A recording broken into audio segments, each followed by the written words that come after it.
기모노는 성행위를 위한 옷이다. 과거 인터넷에서 유명했던 거짓 정보입니다. 어찌 보면 인터넷에서 퍼진 정보가 진짜인지 아닌지 정말 조심해서 받아들여야 한다는 대표적인 예 중 하나가 아닐까 싶습니다. 이 주장은 일본인 이름까지 예를 들어서 나름 설득력 있게 보이도록 했죠. 일본인 성에서는 키노시타, 나무 아래서 야마구치, 산의 입구, 오오타케, 큰 대나무 아래서 오오타, 콩밭에서 모리시타, 숲 아래서 모리나카, 숲속에서 등 구체적인 장소를 나타내는 성이 있습니다. 이렇게 장소를 나타내는 성을 보고선 아주 먼 옛날 일본 남성들이 일본 여성을 덮치는 일이 많았다. 모르는 남성에게 덮쳐진 여성은 아이를 가지게 되었지만 남자에 대해서 전혀 모르니까 아이에게 아버지의 성을 줄 수 없었다. 그래서 아이에게 엄마가 덮쳐진 장소를 성으로 주었다. 라는 개소리를 시작으로 일본 여성이 남성들에게 덮쳐지는 것은 일본에서 빈번하게 일어났고 합법적이었기 때문에 일본 여성들은 남성들이 원할 때 어디서든 성관계를 할 수 있도록 편하게 입고 벗을 수 있게 디자인된 기모노를 입었다. 라는 개소리 주장이었죠. 사전 지식이 없으면 진짜인가? 제법 그럴듯합니다. 그런데 이 이야기가 왜 거짓말이냐? 아주 많은 근거들이 있지만 그냥 간단하게 기모노는 입고 벗는데 편한 옷이 아닙니다. 기모노는 속에 4-5겹 정도를 껴입는 옷이죠. 정말 많이 껴입을 때에는 10겹 이상도 껴입는 옷입니다. 그러니까 어디서든 성관계를 할 수 있게 라는 가정 자체가 잘못된 가정이죠. 게다가 일본 내에서는 기모노에는 폐쇄성이 있다고 보고 있습니다. 과거 일본 여성들은 자유를 억압당해 왔다. 이런 풍조가 기모노에 담겨 있다. 라는 말이 있을 정도입니다. 그래서 오늘은 일본 여성이 당했던 억압적인 풍습 2가지에 대해서 이야기해 보겠습니다. 그럼 가보실까요? 요바이. 요바이 꽤나 유명한 풍습이죠. 일본의 러브 코미디류의 만화에서 자주 사용하는 소재이기에 만화에 관심 있으신 분들은 한 번쯤은 들어보셨을 풍습입니다. 그래서 요바이가 뭔데? 간단히 설명하자면 한밤중에 남자가 여자의 침실에 들어가 남녀의 관계를 돈독하게 만든다. 요바이는 일본 각지에서 일어났으며 7세기에서 8세기에 쓰인 마녀집에서도 그 기록을 찾아볼 수 있습니다. 네, 적어도 7세기, 8세기부터 있던 풍습으로 일본의 고도 성장기가 오기 직전까지 일본의 시골에서는 행해졌다고 합니다. 모르는 사람이랑 그런 짓을 한 건 아니지? 연인 사이에서만 있었던 풍습이지? 주로 연인 사이에서 많이 있었던 풍습이라고 합니다. 하지만 전혀 모르는 상대가 여성의 침실에 방문하는 일도 당연하게 존재했습니다. 근데 만약 이렇게 관계를 맺었다면 남자와 여자는 결혼을 해야 했을까요? 아니요. 요바이는 단순히 풍속적인 놀이에 불과했으므로 결혼까지 이어지는 강압성은 없었습니다. 어떻게 이렇게 끔찍한 일이 일어난 거야?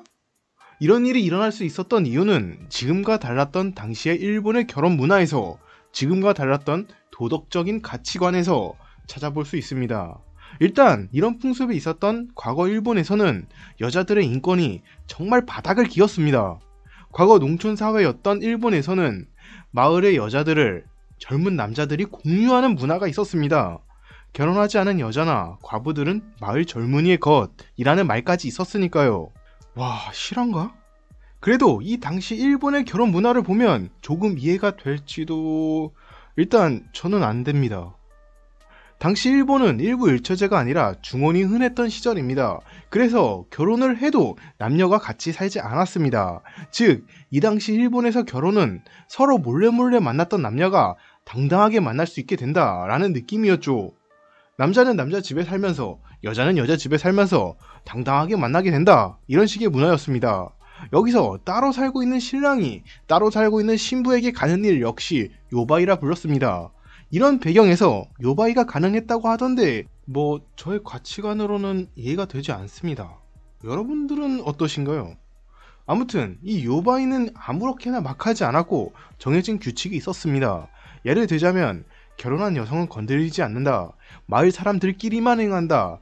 여자가 승낙하지 않으면 남자는 돌아가야 한다. 미리 합의한 다음에만 행한다. 남자가 여자를 찾아가는 게 아니라 여자가 남자를 찾아가야 한다 등 지역에 따라 마을에 따라 이런 규칙이 조금씩 달랐다고 합니다. 그리고 1500년대 도쿠가와 시절 이런 요바이 같은 문란한 반문화를 법이나 향촌 규약 등으로 금지시켰습니다. 다만 막 찾아다니면서 못하게 하는 것은 아니었고 단순히 밤에 외출을 못하게 하는 정도였습니다. 그래서 이런 문화들이 완벽하게 없어지진 않았습니다. 1800년대 후반 일본은 근대화 메이지 유신을 거치면서 나라를 강하게 만든다, 부국강병을 목적으로 국민의 교육 수준과 도덕심을 향상시키려고 했습니다. 그래서 법을 더 강화하고 개혁했죠. 이것이 결실을 맺은 것인지 이때부터 요바이 같은 문란한 문화들이 거의 없어지기 시작했습니다. 또한 이때부터 일본에서 일부 일처제가 완전히 확립되었고 여성들에게 순결이라는 것을 강요하게 되었죠. 다만 요바이가 완전히 뿌리 뽑힌 건 아니었고 일부 시골에서는 남아 있었습니다. 그러다 1950년대에 있었던 고도 경제 성장기를 지나면서 이런 문화는 완전히 사라지게 됩니다. 참고로 메이지 유신 때 이런 요바이가 없어지자 유각, 사창가가 활발해졌다라는 이야기도 있습니다. 지금 생각하면 말도 안 되는 풍습이지만 과거 시골에서 줄어가는 인구를 유지하기 위해서 인구를 더욱 늘려 마을을 부흥하기 위해서 이런 짓을 했다는 분석이 있습니다. 물론 와 이런 좋은 풍습이 있단 말이야? 하고 일본에 갈 생각을 하실 분은 없을 거라 생각합니다만 혹시나 해서 말씀드립니다. 지금 하면 완벽하게 범죄입니다. 그걸 모르는 사람이 있을까? 너나 조심해! 바보 수다르. 오토이 요메조.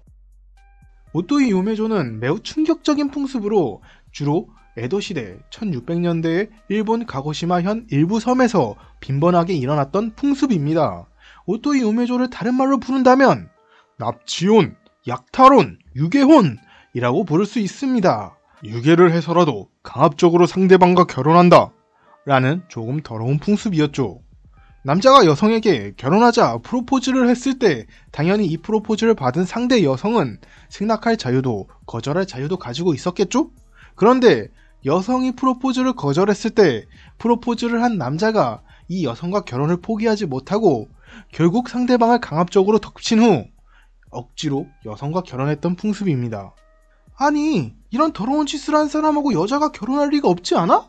뭔가 이상해. 이런 찝찝함의 답은 조금 뒤에 하기로 하고 우선 이 풍습이 일본 내에 알려지게 된 사건부터 이야기해 보겠습니다. 1959년 가고시마현에서 성폭행 사건이 하나 일어납니다. 당시 남성은 20살 여성에게 프로포즈를 했습니다. 하지만 여성은 이 프로포즈를 거절했죠. 그러자 이 남성은 지역에 있던 풍습인 오토이 요메조를 이용해서 여자와 결혼하고자 했습니다. 이런 더러운 풍습을 실제로 행동에 옮긴 남성은 결국 경찰에 잡히게 되었죠. 그리고 재판까지 가는데 남성은 재판에서 결혼 프로포즈를 거부당했다. 하지만 여성을 포기할 수가 없었다. 그래서 나는 마을에서 행해졌던 전통적인 풍습에 따랐을 뿐이다. 라는 주장을 꾸준히 했다고 합니다. 당연히 공적인 재판에서는 이런 윤리에 어긋나는 풍습을 인정할 리가 없었습니다. 결국 남성은 징역 3년을 선고받았습니다. 1959년이라고 하면 그래도 나름 현대잖아요? 그래서 이런 일이 실제로 가능한가? 일본 내에서도 충격적이었던 사건이었습니다. 마치 수다루 너의 존재처럼 충격적이네? 아무튼 우리가 이 사건에서 주목해야 될 점은 과거 시대에서 여성들에게 강요했던 여성상이 있었다는 것이죠. 그리고 이런 여성상이 성폭행한 상대와 왜 결혼해야 했는가 안타까운 이유의 답이기도 합니다. 지금과 다르게 과거 사람들은 여성의 순결을 목숨보다 소중한 것, 여성이 목숨보다 더 지켜야 할 것으로 생각했죠. 그래서 과거 일본에서는 이렇게 덮쳐져서 순결을 잃은 여성을 기즈모노, 상처난 것, 물건 취급하면서 손가락질했습니다. 이런 안타까운 취급을 당하던 여성은 당연히 상대방을 골라 결혼하는 것이 거의 불가능했습니다. 그래서 어쩔 수 없이 자신을 덮쳤던 남성과 결혼을 했던 것이죠. 즉, 여성의 순결을 결혼할 상대에만 바쳐야 한다는 사회적인 모습을 악용해서 내가 저 여자의 순결을 빼앗는다면 내가 저 여자와 결혼할 수 있을 것이다. 이런 생각으로 이어진 더러운 풍습이죠. 그러나 이런 풍습을 이용해서 진정한 사랑을 찾았던 경우도 아주 드물게 있었다고 합니다. 과거에는 부모가 멋대로 자식의 결혼 상대를 정하는 경우가 빈번했죠. 그래서 자식이 이런 부모가 정해준 사람이 아니라 자기가 정말로 사랑하는 사람과 관계를 맺어 그 사람과 결혼을 하는 수단으로 이용되기도 했습니다. 그리고 아주 드물게 여성들이 직접 좀 더 편한 생활을 위해서 능력 있는 남자에게 직접 찾아가 이것을 함으로써 자신의 생활 수준을 높이기도 했습니다. 마지막으로 이렇게 협박이나 납치를 해서 결혼하던 모습은 세계사를 살펴보면 굉장히 일반적이었다고 합니다. 특히 몽골은 남녀 가리지 않고 납치혼을 했다고 하네요. 게다가 우리나라에서도 있었던 것으로 보여집니다. 조선시대에는 남편을 잃은 여성들, 과부들은 재혼을 못했기에 이런 과부를 돕기 위해서 과부와 결혼하기 위해서 납치라는 강압적인 형태로 결혼하는 사례가 있었다고 합니다. 그리고 조선 초기 왕족이었던 이백이 납치혼을 하려 했다가 걸려서 유배를 당했다라는 기록이 있는 것을 보면 납치혼은 있었지만 사회적으로 합법적인 결혼 형태는 아니었던 것 같습니다. 단지 과거에는 치안이 나빠서 납치혼 같은 일이 일어난 것이 아닐까 수다르는 에피셜을 돌려봅니다. 최근에도 치안이 좋지 않은 나라에서는 이런 무서운 일이 실제로 일어나고 있으니까요. 오늘은 이렇게 과거 일본 여성이 당했던 억압적인 대우에 대해서 이야기해 보았습니다. 영상을 만들면서 굉장히 신기했던 게 두 가지 성에 대한 가치관이 너무나 상반되었다는 점이었습니다. 농업사회에서 남자의 노동력을 중시했기에 가능했던 사회풍습이라는 점은 동일했지만 이렇게 다를 수 있나? 내가 잘못 조사한 건가? 싶을 정도로 달랐습니다. 우리나라 문화는 아니었지만 옆나라 문화이긴 하지만 최근 양성평등이 민감한 주제인 만큼 나름 생각할 거리를 던져주는 문화가 아닌가 개인적으로 생각이 드네요. 여러분들은 어떠셨나요? 다르다르 수다르였습니다. 영상이 재밌으셨다면 좋아요와 구독 부탁드립니다. 시청해주셔서 감사드립니다.